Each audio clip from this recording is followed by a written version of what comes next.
大家好，我的是维亚乌兰达里，我的sensei Haji Chata bakal siswa kualitas ninja. Nah, buat kalian-kalian yang baru lulus dari SMP maupun MTS, terus bingung mau sekolah di mana, yuk buruan daftar di SMK Hasikia. Sekarang nggak perlu repot-repot buat keluar rumah, jadi ya sekarang bisa lewat online loh. Terus buat kalian yang nanyain, ekskul apa saja sih yang ada di sekolah kami? Ini dia. Nah, di sekolah kami juga ada 4 bidang keahlian. Yang pertama ada otomatisasi tata kelola perkantoran. Yang kedua ada teknik sepeda motor. Yang ketiga ada teknik komputer dan jaringan. Dan yang terakhir ada marketing atau pemasaran. Jadi saya di sini akan menyampaikan sedikit materi mengenai jurusan otomatisasi tata kelola perkantoran tentang sarana dan prasarana kantor. Jadi sarana dan prasarana kantor itu dua hal yang berbeda. Sarana sendiri adalah peralatan yang digunakan secara langsung untuk menyelesaikan pekerjaan kantor. Sedangkan prasarananya adalah perlengkapan dasar yang secara tidak langsung untuk menunjang pekerjaan kantor.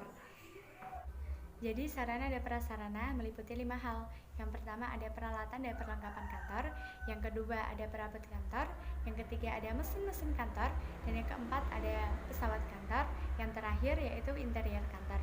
Jadi saya mau menjelasin satu persatu dari 5 ini. Nah, kita mulai dari peralatan dan perlengkapan dulu. Jadi peralatan sendiri yaitu barang-barang yang dapat digunakan berulang kali dalam pemakaiannya.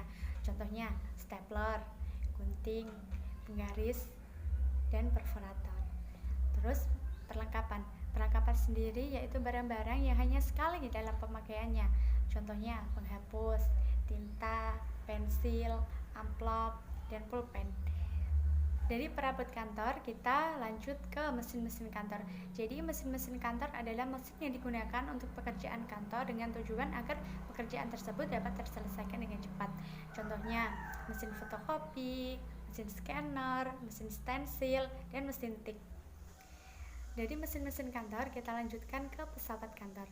Jadi pesawat kantor sendiri adalah media komunikasi atau alat komunikasi yang dapat digunakan untuk kelancaran pekerjaan kantor tersebut. Contohnya telepon, intercom, faksimil, dan telex. Nah, dan yang terakhir adalah interior kantor. Interior kantor sendiri yaitu barang-barang yang ada di kantor yang dapat menciptakan suasana kantor menjadi nyaman, indah, dan serasi, dan juga berpengaruh dalam kenyamanan pegawai. Contohnya vas bunga, lukisan, dan foto. Nah, jika ada pertanyaan seperti ini, mengapa sih harus OTKP? Saya jawab di sini ya.